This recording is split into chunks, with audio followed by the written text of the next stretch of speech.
Dieu, telle est notre devise. Joyeux d'avoir Jésus-Christ comme Seigneur et Sauveur. Shalom à vous et bienvenue à ce numéro de Wake Up. Nous sommes jeudi aujourd'hui et nous avons du beau monde sur ce plateau. Bien entendu, nous sommes avec le pasteur Ponsou. Shalom, pasteur. Shalom, shalom. Comment ça va? Ça va très bien. On est bien réveillés ce matin. Ah oui, on est très bien réveillés. On a bien dormi. C'est ça. Ah, Dieu merci également. Parce que là, si on est bien réveillé, qu'on a bien dormi, on rend grâce à Dieu. Ah oui. Tout à l'heure, avec vous, nous allons écouter la parole de Dieu. Amen. Shalom Jean-Richard. Bonjour Daniel et shalom à tous. Comment on va? Très bien, merci. J'aime bien le style. Hein? Ah oui. Ah, oui. Alors Jean-Richard, on aura Culture Actu et le saviez-vous? Évidemment, dans Culture Actu, on parlera littérature. On va présenter deux ouvrages qui traitent d'une thématique assez importante. Et puis dans le saviez-vous, on va parler également d'une thématique qui défraie un tant soit peu la chronique aujourd'hui. C'est politique et religion. Politique et religion, ça rime, hein? Ah. On verra ça. D'accord, merci Jean-Richard. Shalom, Paul Félicia. Shalom Daniel et shalom à tous. Belle couleur. Hein? Ah, merci beaucoup. Le Trick Box, on aura quoi au menu aujourd'hui? Aujourd'hui, je vais donner simplement 5 conseils pour aider les enfants à faire leurs devoirs. Ah oui, surtout qu'on approche du week-end, c'est important. C'est important. Shalom, Madame Kwadio. Shalom, Daniel. Comment on va? Je vais bien, merci. En tout cas, on est bien vêtus, beau foulard, beau pagne. Merci. C'est pour la relation d'aide, tout ça. C'est ça. La guérison intérieure. C'est ça. Aujourd'hui, on va parler d'un sujet très intéressant, les préjugés. Oui, un sujet très important. Oui. On va le découvrir. D'accord. La définition, on va le définir. On va parler un peu des causes des préjugés. D'accord. Et puis, on continuera. On continuera, tout simplement. Merci, Madame Kwadio Lydie. Voilà, le décor, il est planté. Nous allons maintenant écouter la parole de Dieu et c'est méditons ensemble.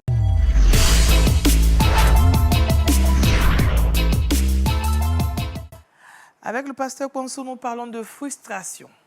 Oui, nous allons parler de la frustration. Oui. Je n'ai pas regardé la définition selon le dictionnaire, mais nous savons tous ce que c'est que d'être frustré. Oui. Être frustré, c'est lorsque vous n'arrivez pas à vous accomplir. Vous aspirez à quelque chose que vous n'arrivez pas à atteindre. C'est ça. Alors vous êtes frustré en vous-même. Je vais vous inviter dans 1 Chronique chapitre 4.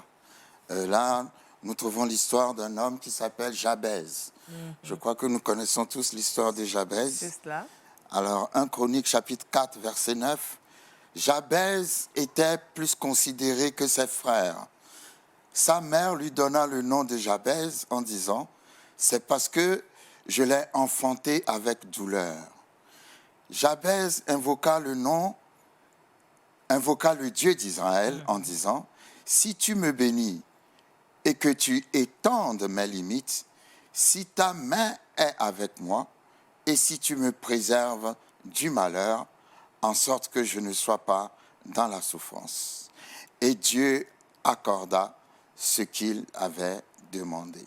Amen. Amen. Alors nous voyons que cet homme qui s'appelle Jabez, la Bible nous dit que ce nom lui a été donné par sa mère. Parce que sa mère l'a eu avec beaucoup de douleur. Donc, elle lui a donné le nom de Jabez qui signifie souffrance. Oui. Donc, quand Jabez a commencé à grandir, quels que soient les efforts qu'il pouvait faire, il se retrouvait toujours dans la souffrance. Parce que le nom que nous portons a toujours une influence sur notre vie. Et lorsque nous lisons Genèse chapitre 35, nous voyons là aussi que Rachel, la femme de Jacob, au moment où elle allait accoucher son fils Benjamin, avait aussi accouché dans la douleur et elle avait appelé le nom, elle avait donné comme nom à son fils le nom de Ben-Oni, qui signifie fils de ma douleur. Et Jacob a changé le nom en Benjamin ou Benjamin, qui signifie fils de ma droite ou de la bénédiction. Donc c'est important. Jusqu'à maintenant, il y a des gens qui portent des noms dont la signification est très négative. Quand vous êtes dans des cas comme ça, votre vie, évidemment, est affectée à cause du nom que vous portez. On peut prier pour vous pour briser les effets de ce nom sur votre vie, ou alors vous changez tout simplement de nom. Oui. Mais c'est très important de comprendre. Vous savez, Abraham, au départ, s'appelait Abraham. Et Abraham signifie père élevé. Et Dieu a changé son nom en père des nations. Il n'avait pas encore d'enfant, mais on avait commencé à l'appeler père des nations. Pourquoi? Parce que la puissance du nom qu'il porte va se manifester dans sa vie. Amen. C'est bizarre qu'on appelle quelqu'un qui n'a pas d'enfant père des nations. Mais c'est une confession. À chaque fois qu'on t'appelle, soit Jean-Claude, ou, enfin, je ne sais pas ce que Jean-Claude signifie, mais à chaque fois qu'on appelle ton nom, Oui, on déclare la signification de ce nom sur ta vie. c'est cela. Donc, si je m'appelle Béni, par exemple, à chaque fois, « Hé, Béni, viens ici, Béni, fais ceci », donc je reçois la bénédiction de Amen. l'Éternel. Donc, beaucoup de gens doivent prendre conscience de cela parce que ce Jabez était frustré en lui-même. Parce qu'il avait la bonne volonté. Et ce que j'aime bien, ce que j'ai noté dans le passage, c'est que la Bible dit « Jabez était plus considéré que ses frères ». Et j'ai remarqué quelque chose dans la vie, c'est... On rencontre parfois des gens, quand vous les voyez, vous vous dites non, il n'est pas à sa place. Il est plus grand que sa place. C'est-à-dire, il n'est pas encore arrivé là où il doit être. Et c'est comme s'il y a quelque chose qui l'empêche d'arriver à cet endroit.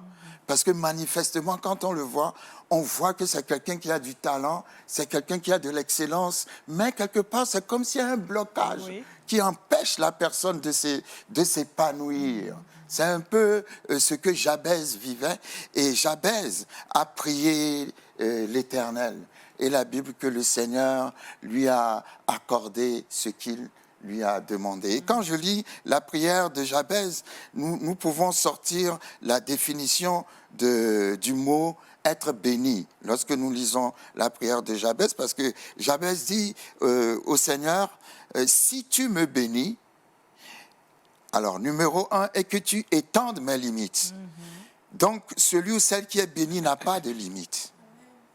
Ensuite, il dit, si ta main est avec moi, celui ou celle qui est béni, la main de Dieu est avec lui ou avec elle.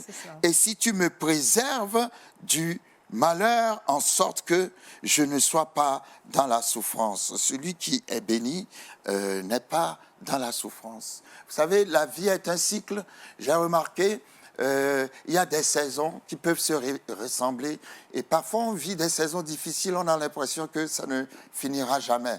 Mais quand je vois la vie de Joseph, qui a été vraiment une vie remplie de tribulations, pendant pratiquement 13 années avant qu'il devienne Premier ministre.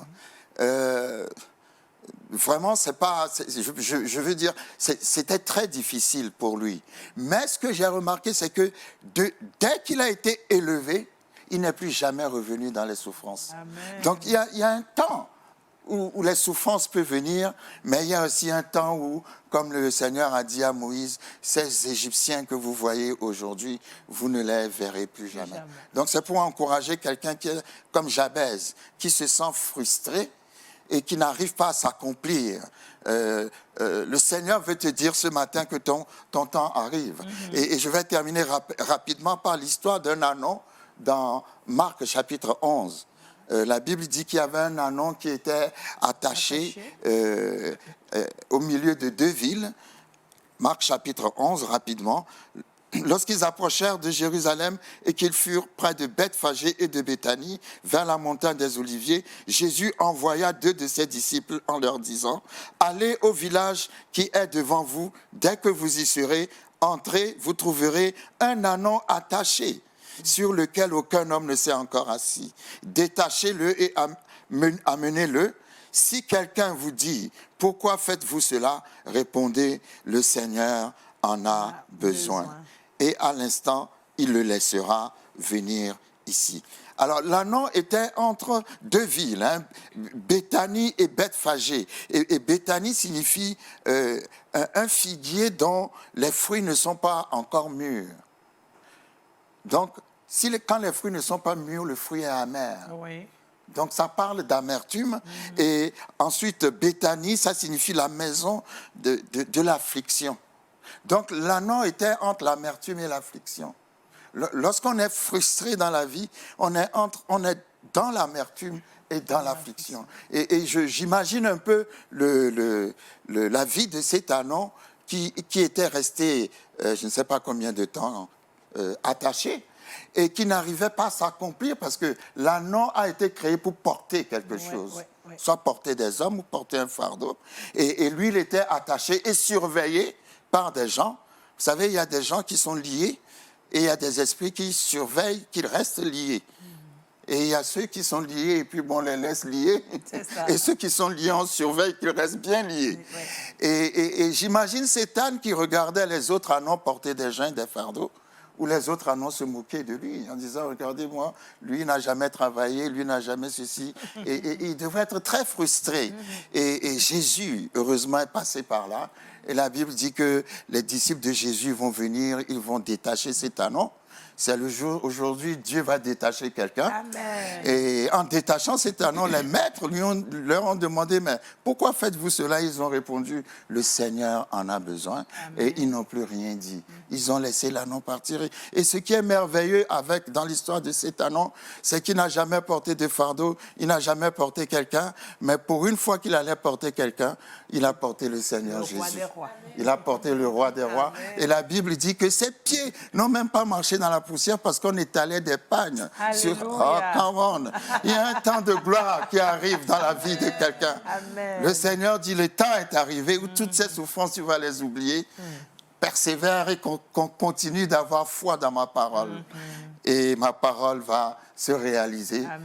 Ces liens-là sont en train de partir, les chaînes sont en train de tomber. Amen. Nous déclarons la délivrance de quelqu'un ce matin. Alléluia. Tous ces esprits qui sont là pour surveiller que tu sois bien attaché, nous leur ordonnons de sortir de ta vie dans le nom puissant de Jésus-Christ de Nazareth. Plus de frustration, plus d'affliction, plus d'amertume, mais à partir d'aujourd'hui, nous déclarons la joie totale, la paix, la prospérité, que tu sois épanoui et accompli, que tu sois celui ou celle qui enfin est arrivé à la destinée que le Seigneur a fixée pour toi.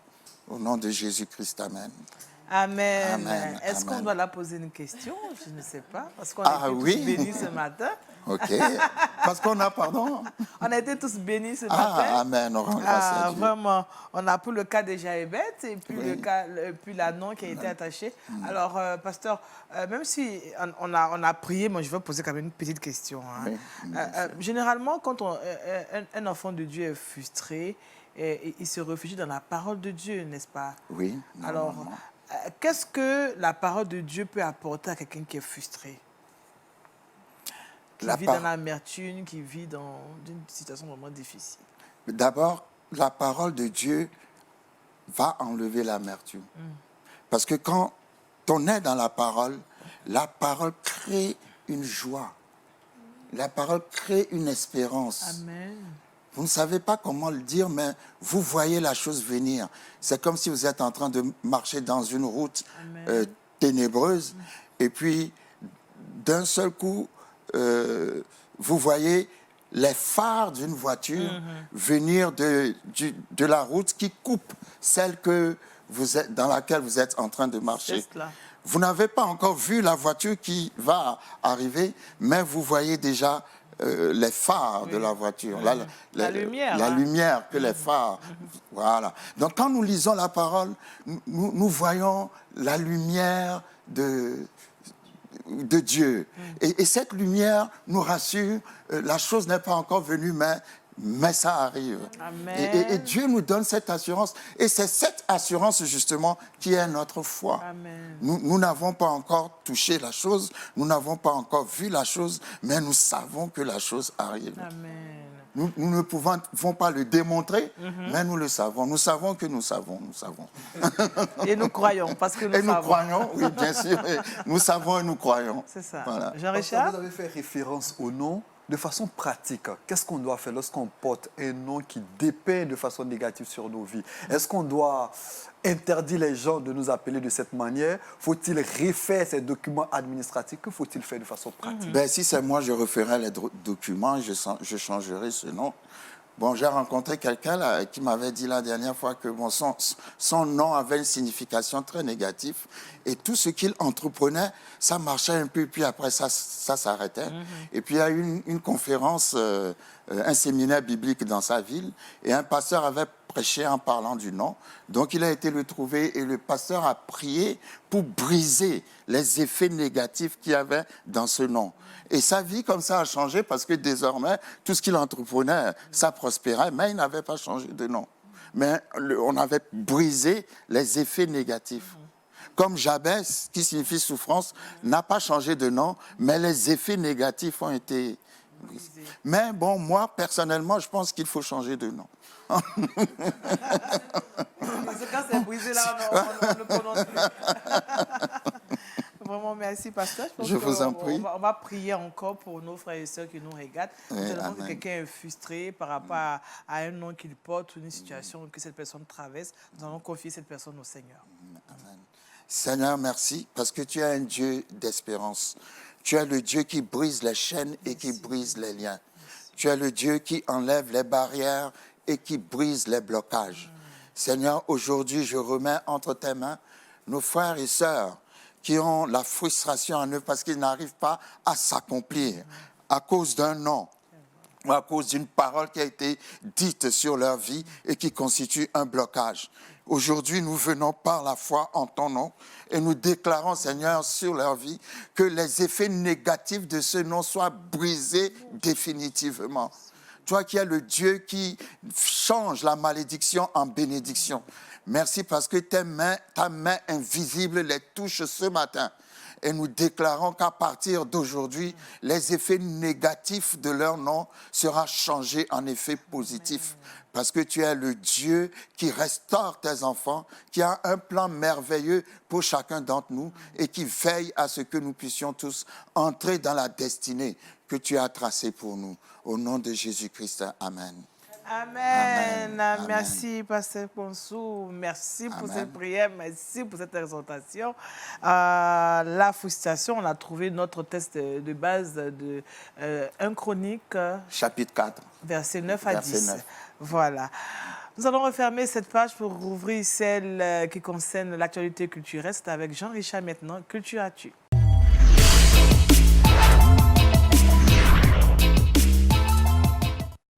Jean-Richard, on a été béni par le pasteur Ponsou. Toi, tu nous parles de littérature maintenant.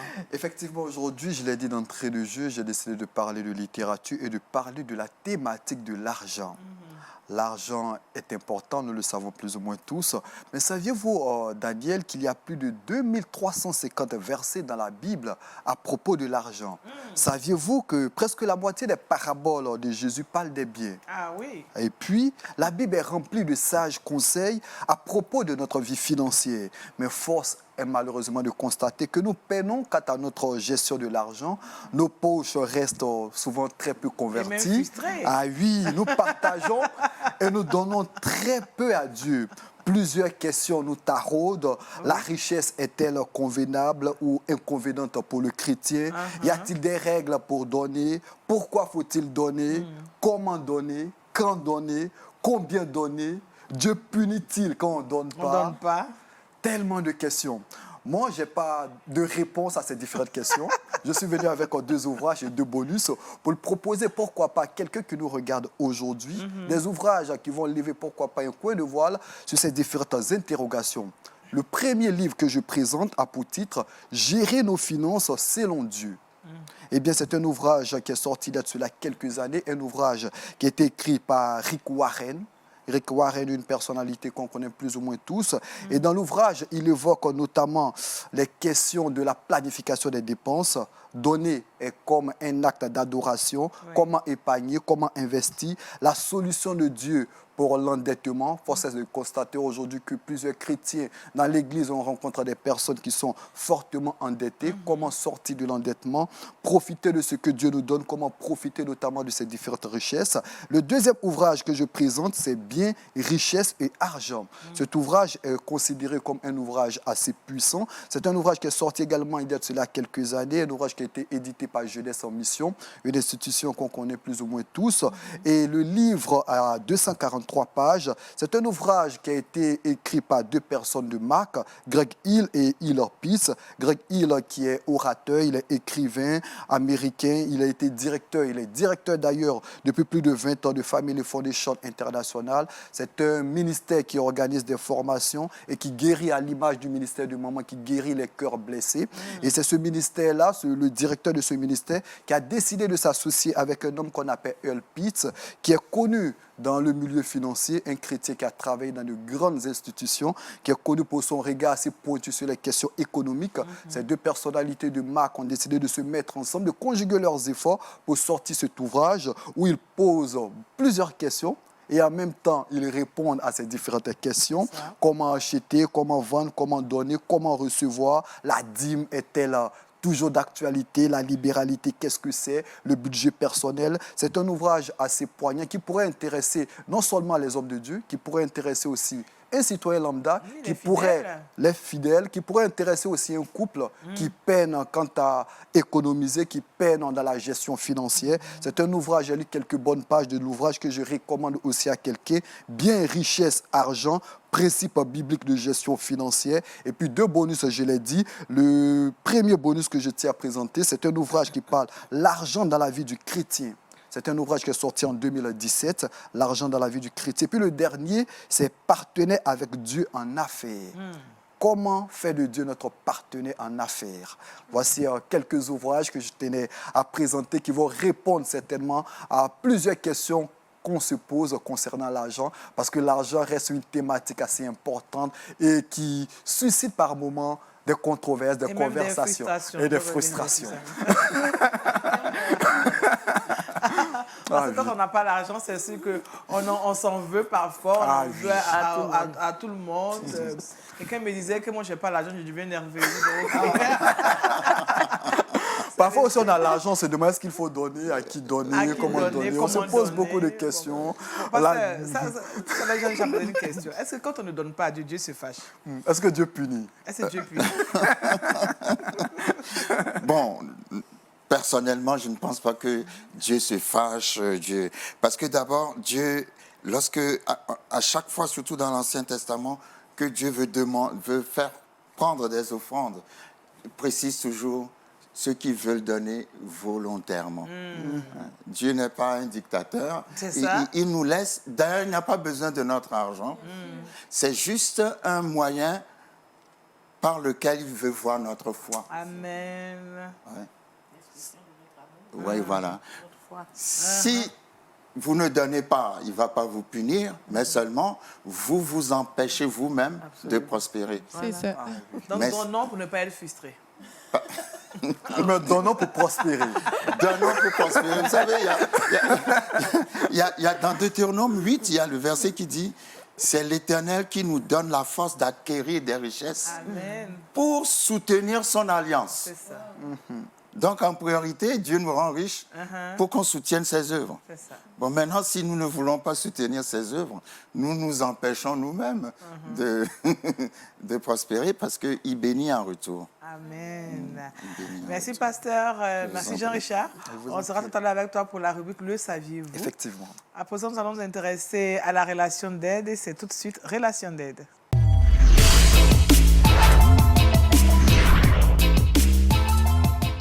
Un autre thème surgit, il s'agit des préjugés qui peuvent entraîner la frustration. Je tiens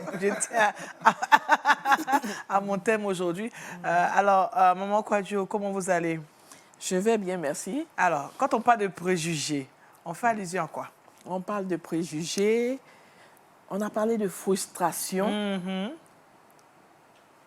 qui peuvent être venir des préjugés. N'est-ce pas? Oui. Les préjugés sur quelqu'un, sur un groupe, peuvent les amener à être frustrés. Frustré, oui. Voilà. Donc, nous vivons dans un monde très déchiré, un monde de conflits, avec son cortège de morts, de blessures. Oui.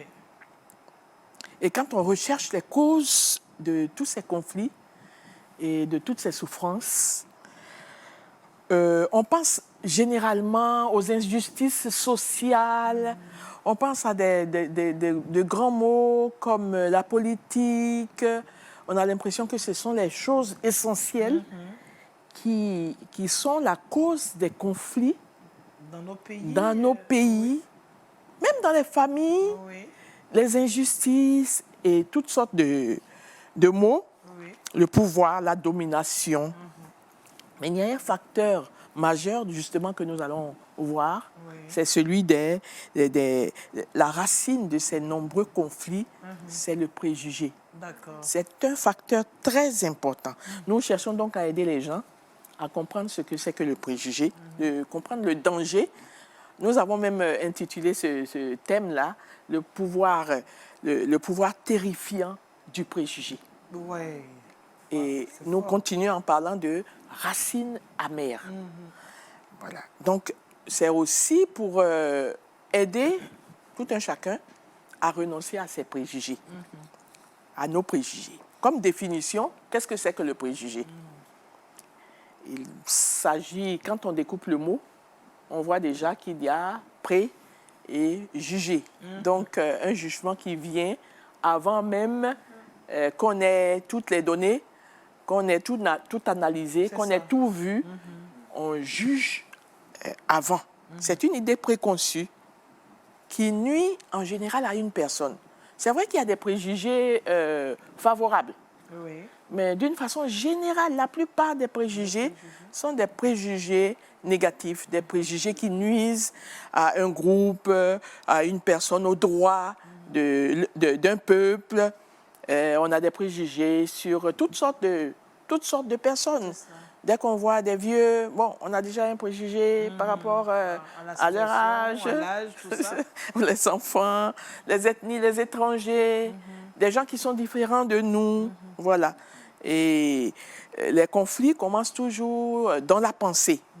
Pour bien comprendre donc la portée des préjugés, il faut aller voir dans nos pensées. C'est une idée négative. Cette idée, elle devient grave Oui. quand on généralise. Il y a quelque chose dans le préjugé qui a tendance à faire une C'est généralisation comme si on d'un fait, répandait une poudre. d'un élément, de quelque chose qu'on a observé chez une personne. On va tout de suite généraliser. Peut-être à sa famille, peut-être à son groupe ethnique, peut-être à son peuple. C'est ça. Parce qu'on a remarqué quelque chose, on a vu quelque chose de négatif chez une, deux, trois personnes. Oui. Ça suffit, ça suffit. Donc, on peut même généraliser au quartier. Vous savez, dans certaines villes, Oui. on a taxé certains quartiers d'une certaine façon parce qu'il y a eu tel ou tel élément qui s'y sont produits. C'est ça. Ce sont des préjugés. Parce que tout le monde, dans le quartier ou dans ce lieu, dans ce village, ne se comporte pas de cette façon. Le préjugé va plus loin que ça. Nous voyons que le préjugé, on peut, sans se tromper, dire que le préjugé, c'est un péché. Parce qu'un jugement qui est porté sur une personne, par exemple, ou sur un groupe, a tendance à ne pas reconnaître l'image de Dieu dans cette personne. Quand je préjuge et que je dis que tel ou tel est mauvais ou a tel aspect négatif, défaut ou telle chose, et que je le juge définitivement par rapport à ça, je suis en train de nier, lui refuser l'image de Dieu que Dieu a mise en lui. Nous sommes tous créés à l'image de Dieu, n'est-ce pas? Oui. C'est vrai qu'on n'a pas ce regard-là, mais vraiment. Nous rejetons le plan de Dieu, le projet de Dieu qui était d'avoir de la diversité. Oui. L'unité dans la La diversité. diversité. Nous sommes en train de rejeter quand nous préjugeons de quelqu'un, de quelque chose par rapport à un groupe. Nous le condamnons contrairement à ce à quoi la Bible nous appelle de considérer les autres comme dans Philippiens, chapitre 2, verset 3, Oui. comme étant au-dessus de nous-mêmes. C'est ça. D'avoir de la considération, de les placer plus haut que nous-mêmes, mais c'est le contraire. Alors, nous allons essayer d'identifier et reconnaître, voir si nous, personnellement, bon, sûrement, il y a des gens qui ont des préjugés de l'autre côté là-bas, dans tel peuple, dans tel groupe. Mais est-ce qu'on en a? Est-ce que moi j'en ai? Est-ce que Parfois, on ignore ce qu'on a. On sait Est-ce même que pas nous qu'on en a. On pense non. que c'est les autres Est-ce que seulement nous qui voilà? Non, moi j'aime tout le monde. Moi j'accueille les autres. On a l'hospitalité en tant que groupe, en tant que peuple. Est-ce que quand nous analysons, est-ce qu'il y a des groupes dans notre environnement qui se croient supérieurs à d'autres? Est-ce qu'il n'y en a pas? Si. Qui ont tendance à croire qu'ils sont plus importants, plus élevés que d'autres, Oui, ils sont issus de la race royale. royales, etc. Etc. Des individus, Oui. des familles. Mais en général, est-ce qu'il y a des familles ou des personnes qui se croient vraiment inférieures à d'autres? En général, c'est le contraire. Nous croyons, non. Pensons donc à tous ces groupes, aux petits, aux grands, au type de plaisanterie qu'on fait. Vous savez, dans certains pays, il y a des chants même qui ont été composés pour se moquer d'un autre groupe ethnique. Oui. N'est-ce pas? Il y en a qui connaissent certains types de chansons. On dit qu'il y a des relations, des plaisanteries. Mais en général, ces plaisanteries ne sont jamais valorisantes. C'est toujours négatif. Il y a toujours quelque chose pour détruire, pour rabaisser, l'autre. Ne sont-ce pas là des indices de préjugés? Je voudrais donner quelques exemples. Oui, rapidement. Oui, quelques exemples de ces préjugés, des enfants, des personnes qui, par exemple, ne mettront leur maison en location qu'après avoir interrogé et demandé à quelle ethnie vous appartenez. Oui. Oui, ça arrive. N'est-ce pas? D'où est-ce que vous venez? Qu'est-ce que c'est? Des C'est- préjugés. C'est un préjugé sur un groupe ethnique ou sur certains groupes ethniques. Si vous êtes de tel ou tel groupe ethnique, on ne vous loue pas la maison Effectivement. parce qu'on a eu telle ou telle expérience négative. Oui. Alors, les causes, d'où nous viennent nos préjugés? D'où nous viennent nos préjugés? Nous prenons l'image d'un arbre. Vous savez que dans la Bible, souvent, l'homme est comparé, la vie de l'homme est comparée à Un celle d'un arbre Oui. qui a des racines et qui porte son fruit. Dieu voulait, en nous créant, que nous portions du bon fruit, Oui. que nous ayons des racines. On dit, il est comme un arbre planté près d'un courant d'eau qui porte son fruit en sa saison. Tout ce qu'il fait, lui, réussit. Nous sommes donc tous descendants d'Abraham, issus d'Abraham, d'un seul sang, à l'image de Dieu, ayant tous une conscience, une volonté, la capacité d'aimer, de faire des choix, vraiment tout ce que Dieu a voulu mettre dans l'homme. Nous avons tous hérité de cela. Mais quelque chose est entré dans le monde qui a fait dévier le bon plan de Dieu. Oui. Et qui fait qu'aujourd'hui, nos arbres ont des fruits qui ne sont plus la paix, la joie, l'amour, la fraternité, mais qui sont plutôt la haine, la discorde, les conflits, les préjugés, les frustrations. Oui. Beaucoup de gens sont frustrés. On a parlé tout à l'heure de cette maman qui a donné ce Naissance, nom oui, à son fils. Oui, douleur. Et il y en a beaucoup. Parce que j'ai souffert sur ta grossesse, pendant ta grossesse, bon, ben, toi, tu t'appelles ceci ou cela, etc. Et on produit un enfant qui est frustré, Oui, oui. duquel on a préjugé, parce qu'on lui a donné ce nom, tu es mauvais, alors qu'il n'a rien fait, il n'y est pour rien. Oui. L'enfant n'y est pour rien. C'est ça.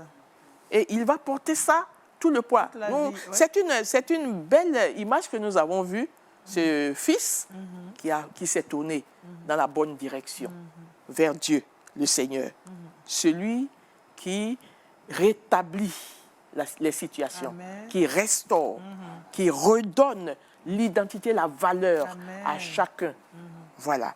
Donc, ces causes viennent de toutes parts. Quand nous réfléchissons un peu, nous nous rendons compte que, effectivement, peut-être le voisin du village ou la cour d'à côté, Oui. les parents nous ont dit de ne jamais fréquenter les enfants de cette famille Oui. parce qu'il y a eu peut-être un événement. N'est-ce pas? Oui. On nous interdit, on veut même nous chicoter parfois. Oui, il ne faut pas du tout. Mais parce qu'il y a un enfant, sûrement, qui a fait une gaffe, qui a fait quelque chose de terrible, qui a commis un vol. Eux, ce sont des voleurs. C'est un préjugé.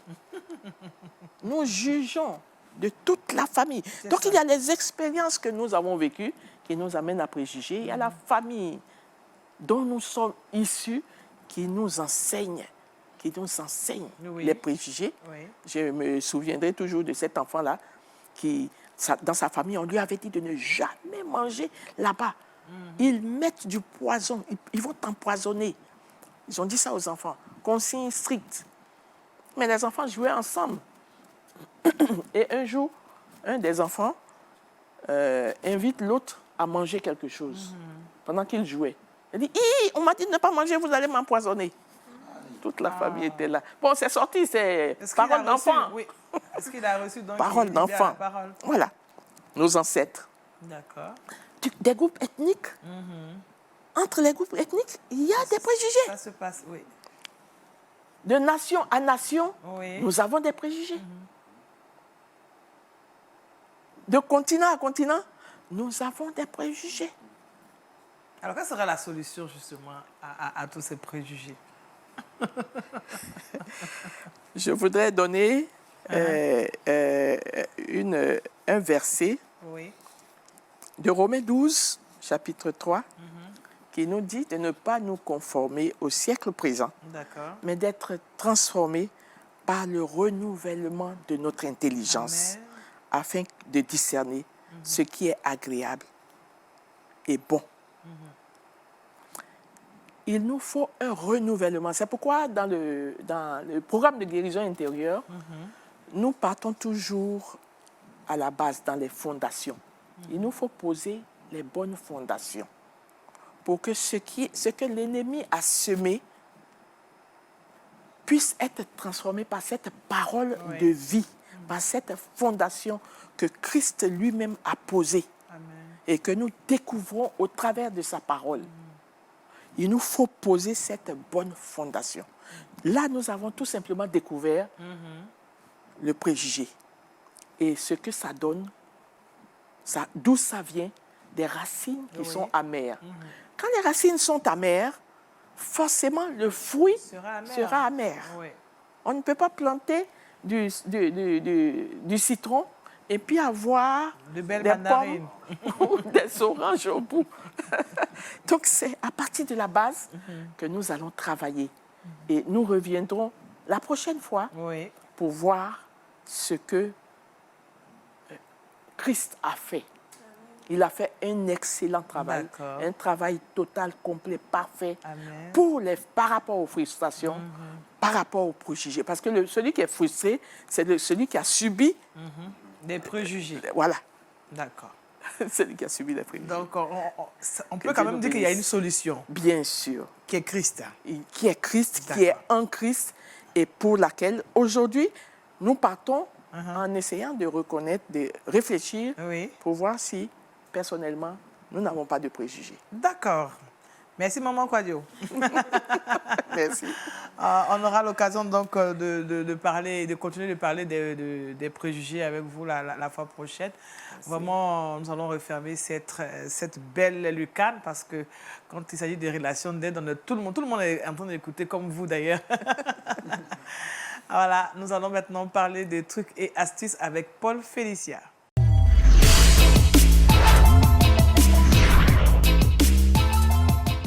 Ah, Paul Félicia. Oui, Daniel. On a besoin de trucs et astuces pour nous motiver un peu, hein, parce Exactement. que quand on a écouté les préjugés, là, je sais que tu as eu...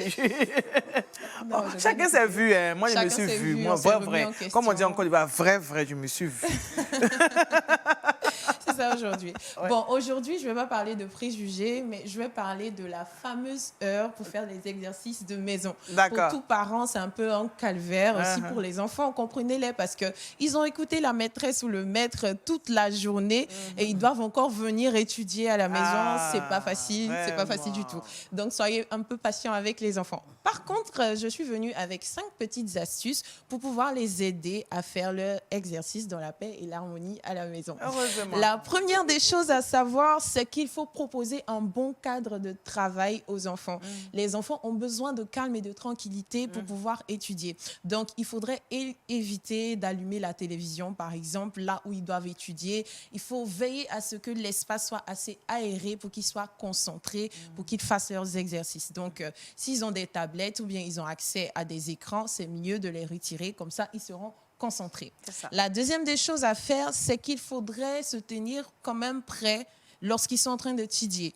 Ce n'est pas la peine de venir essayer de faire leurs exercices parce que vous n'êtes pas en train de les aider, vous n'êtes pas là pour faire leurs exercices, mais vous devez les motiver et les encadrer pour qu'ils puissent donner le meilleur d'eux-mêmes. Donc, vous tenez un peu à l'écart, mais vous êtes quand même là pour qu'ils sachent que vous êtes présent au cas où ils ont tendance à se déconcentrer. La troisième des choses, c'est de laisser à l'enfant un peu d'autonomie. Voilà, il ne faudrait pas trop être sur la tête de l'enfant. À quel niveau tu es arrivé? Qu'est-ce que tu fais? Tu n'as pas ça. Qu'est-ce que tu... Mais c'est pas possible. Exactement, Daniel. Ça, c'est un exemple. On dirait que tu as quand même de l'expérience dans le domaine. Mais depuis, là, tu es encore sur la même opération. Tu n'as pas encore terminé. Mais c'est pas possible. Qu'est-ce que tu fais à l'école? Je te laisse le reste. Il faut donner de l'autonomie à l'enfant. Ça va l'aider à pouvoir mieux travailler.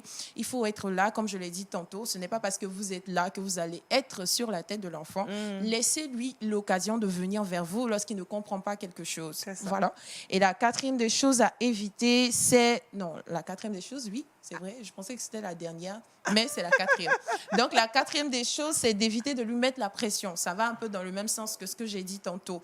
Ne mettez pas trop de pression sur l'enfant, surtout lorsqu'il ne comprend pas un exercice. Ce n'est pas la peine de le taper, ce n'est pas la peine de l'injurier. Ça ne sert à rien et ce n'est pas productif. Et la cinquième et dernière des choses à faire, c'est de le rassurer sur ses capacités et de l'encourager surtout.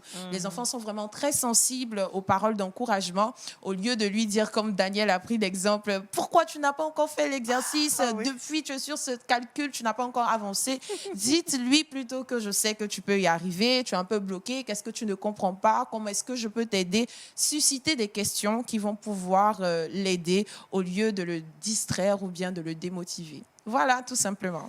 Merci Paul Félicia. Désormais, on changera d'attitude. Changer, c'est bien. Retrouvons à présent Jean-Richard pour la rubrique « Le saviez-vous »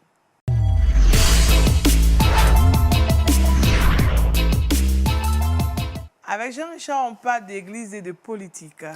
Effectivement, l'Église doit-elle rester silencieuse sur les questions sociales, économiques et politiques? La question fait la une de l'actualité un peu partout dans le monde. Eh bien, un sondage est sorti non seulement du côté des États-Unis et du Brésil, et je sais pourquoi pas à travers cette thématique de religieux politique à présenter ce sondage. Figurez-vous qu'aux États-Unis, 55% des Américains, c'est vrai qu'aujourd'hui la foi est en chute libre, mais 55% des Américains ont une vision assez positive de l'Église. 55%. Au Brésil, l'Église est la première institution qui a la confiance totale des Brésiliens. l'église, après viennent les sapeurs-pompiers. Ah, d'accord. Mais figurez-vous toujours que selon les Américains, 63% des Américains estiment que l'église doit rester en dehors des questions politiques. 63%. Et la plupart des Américains interrogés estiment que l'église doit par moment parler sur les questions économiques et sociales, mais à petite dose. Au Brésil, ils sont nombreux à estimer que l'Église a été très présente dans la campagne électorale. On sait que Jair Bolsonaro, lors de son élection, a été soutenu assez fortement par le corps des crises de ce côté-là. Mais la plupart des Brésiliens souhaiteraient, pour les prochaines élections, que l'Église reste un peu en retrait de la politique parce que c'est une institution qui a la confiance des uns et des autres. Comme quoi, dans plusieurs pays, c'est vrai que les avis divergent. Dans certains pays, certaines personnes saluent lorsque les chrétiens, les pasteurs, les religieux prennent des décisions ou s'imprègnent dans la vie politique. Mais dans bon nombre des pays du monde, à l'image de l'Amérique et du Brésil, les populations souhaiteraient que les chrétiens et surtout les pasteurs restent en dehors du champ politique. Est-ce qu'il y a une raison? Les raisons n'ont pas véritablement été signifiées. Ils estiment que la politique est un champ assez scabreux, où il y a beaucoup de coups tordus, alors que l'Église a une image assez positive, les hommes de Dieu ont une image assez positive, et s'imprégner dans cette ambiance qui n'est pas très reluisante pourrait dépeindre un tant soit peu sur l'image que les uns et les autres ont de l'Église. C'est ça. Pasteur, les chrétiens ont un mot à dire quand même dans la gestion de la cité. Je savais que ça allait tomber sur moi. C'est le pasteur. Mais sans cela, on parle de gestion de la cité, donc le code d'église a quand même un mot à dire quand même. Oui. Bon, je n'entrerai pas dans tous les détails. D'accord. Je ferai référence à une seule parole que le Seigneur Jésus a dite. Vous êtes la lumière du monde, vous êtes le sel de la terre. Alors, on ne peut pas se retirer de tout en étant la lumière du monde et le sel de la terre. D'accord. Donc, quelque part... on doit avoir un œil quand même. Les voilà. On est rassuré. Voilà. Merci, pasteur. Alors, Paul Félicien nous donne le verset boussole. Psaume 46, verset 2. Dieu est pour nous un refuge et un appui, un secours qui ne manque jamais dans la détresse. Amen. Nous sommes très rassurés. Merci beaucoup, Pasteur Ponsou, pour cette belle contribution. Merci à Maman Kwadjolidi. On a parlé de frustration avec le Pasteur Ponsou. On a parlé de préjugés avec Maman Kwadjolidi. Et avec Félicien, on a eu les 5 astuces pour pouvoir aider les enfants. Ah, c'est important. Merci aussi à Jean-Richard pour toutes ces informations dont Culture Actu et le saviez-vous. Nous avons eu beaucoup de plaisir à rester en votre compagnie. Surtout, restez en compagnie de LMTV parce que c'est là que se trouve la lumière, puisque le pasteur l'a dit, et nous sommes lumière et celle de la terre. Soyez bénis et à bientôt. Au revoir.